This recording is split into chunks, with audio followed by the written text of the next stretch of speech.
അപ്പൊ അത് ഇന്നത്തെ നമ്മുടെ സ്പെഷ്യൽ എന്ന് പറയണേ കൊഴുവ മീനച്ചാറാട്ടോ. അതാ എണ്ണ ചൂടായിട്ടുണ്ട്, അതാ കടുകിട്ട് കൊടുക്കണം. ഇനി ഞാൻ ഇവിടെ കരിയാപ്പല, ഇഞ്ചി, വെളുത്തുള്ളി ഇത്ര നന്നായിട്ട് അരിഞ്ഞു വെച്ചിട്ടുണ്ട്. അപ്പൊ നമ്മുടെ കടുക് പൊട്ടി വരുമ്പോഴത്തേക്കും ഇത് ഇട്ടൊന്ന് നന്നായിട്ടൊന്ന് നമ്മുടെ സാധാരണ അച്ചാറൊക്കെ ഒന്ന് മൂപ്പിച്ചെടുക്കില്ലേ, അങ്ങനെ ഒന്ന് നന്നായിട്ടൊന്ന് മൂപ്പിച്ചെടുക്കണം.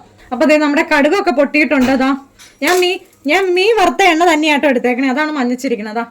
ഇത് ഇട്ട് കൊടുക്കുക.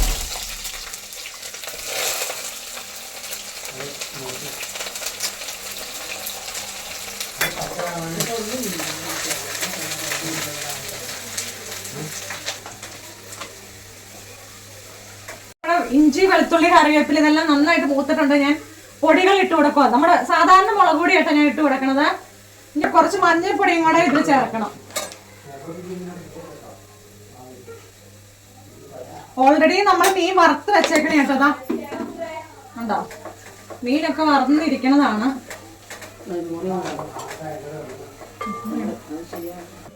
കുറച്ച് നമ്മുടെ പിരിയ മുളക് പൊടിയും കൂടെ ഇട്ട് കൊടുത്തിട്ടുണ്ട് കേട്ടോ. ഇനി നമ്മുടെ ചൊറുക്ക, ഇത് നമ്മുടെ പനം ചൊറുക്കയാട്ടോ. കുറച്ച് ചൊറുക്ക, ഇത് നമ്മുടെ പനം ചൊറുക്കയാണ്. നമ്മൾ സാധാരണ കടയിൽ നിന്ന് വാങ്ങിക്കണ വിനാഗിരി അല്ലേ, ഇതിന് നല്ല പുളിയുള്ളതാണ്. അതുകൊണ്ട് കുറച്ച് ഞാൻ ചേർത്ത് കൊടുത്തിട്ടുണ്ടേ.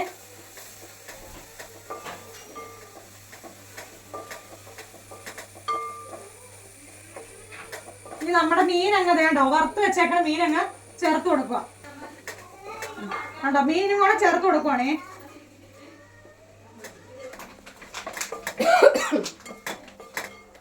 അപ്പം നമ്മുടെ സ്വാദിഷ്ടമായ കൊഴുവച്ചാർ ഇവിടെ റെഡി ആയിട്ടുണ്ട് കേട്ടോ.